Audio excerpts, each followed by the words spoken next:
Actually, I want to pick up on that topic. I recognize myself for 5 minutes, and maybe Ms. Rung or Mr. Scott, this is appropriately directed to you. How do we hold people accountable for this stuff, right? You know, when people that are consistently on this high risk report, right?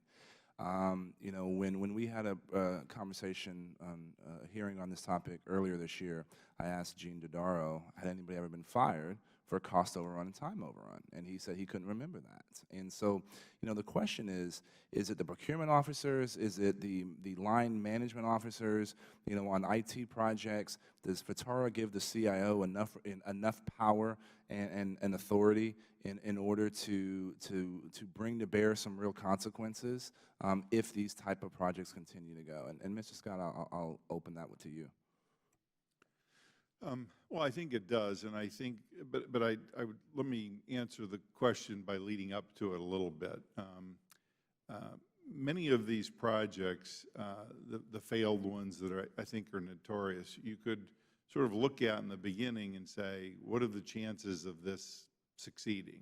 And you could put a risk factor on that, and you'd say, not high, because it's too big, too complex, you know, not organized the right way. You know, there's a whole list of things that, you know, you could probably criticize. And so I think that holding people accountable starts with what's the design, what's the intent of these things in the first place, and making sure that there's good engagement across the agency leadership, including the CIO, where everybody looking at it says, I think we've got a chance of this succeeding because we've got the right approach, we've chunked it up into the right increments of deliverables and so on. But how do we, you know, I think it was you, Ms. Rung, that mentioned up front that it's the requirements process. So if we're, you know, the problem with procurement now is we're asking, you know, describing the problem, and then sometimes in the procurement we're describing how the solution is supposed to be implemented,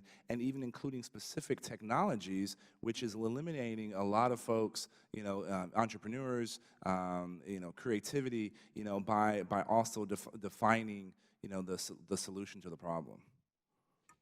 I think that's absolutely correct. I mean, my goal is to get to a point where we don't have to hold anyone accountable because the IT acquisition was a success, right? We want to fix and identify and fix these issues way before we get to the point where we're calling for heads to roll.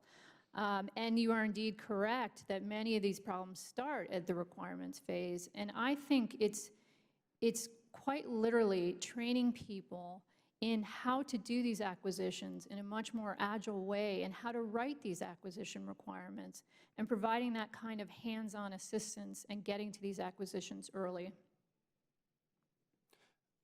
Mr. Spires, question to you. What are going to be the barriers of implementation with FTARA? Are there going to be CIOs across the agencies that actually don't want this authority because it's going to change the way they do things, and they're going to actually have to do work now? How do you address, you know, a reticent person from, you know, actually having to do their job? I'm not going to put it all on the CIOs. I think what we face is cultural issues within many of these agencies. Many of these organizations, and I don't want to just pick only on the federated ones, but clearly the federated ones face this, they're used to a certain level of autonomy, and particularly in a lot of these programs. So you'll have major programs that have a lot of IT, but the mission people don't view them as, quote, IT programs. And that's been an issue because then you actually have situations where you're not using even close to best practice. You don't have the right kind of skill sets involved in oversighting these projects. I mean, we can bet what happens in those cases. So to me, what I like so much about FTARA and what I like about what OMB has done to date with the implementation guidance is this notion that, yes, we are going to empower the CIO, we're going to hold that individual accountable, and that individual within their organization is down the line going to have to make sure that these programs are set up for success. I've overseen a lot of programs, and I would echo what my colleagues just said from OMB. If you don't start right, you are almost doomed to failure. And I would much rather start and say, oh, got to stop right away because we don't have the right people on board, or we don't have the right acquisition strategy or the right procurement strategy, Let's get those things right out of the gate, then the success can happen. I've seen it time and time again. And to Mr. Pownder's point, you got to start small, have small wins, and then build off of that. Thank you. Now,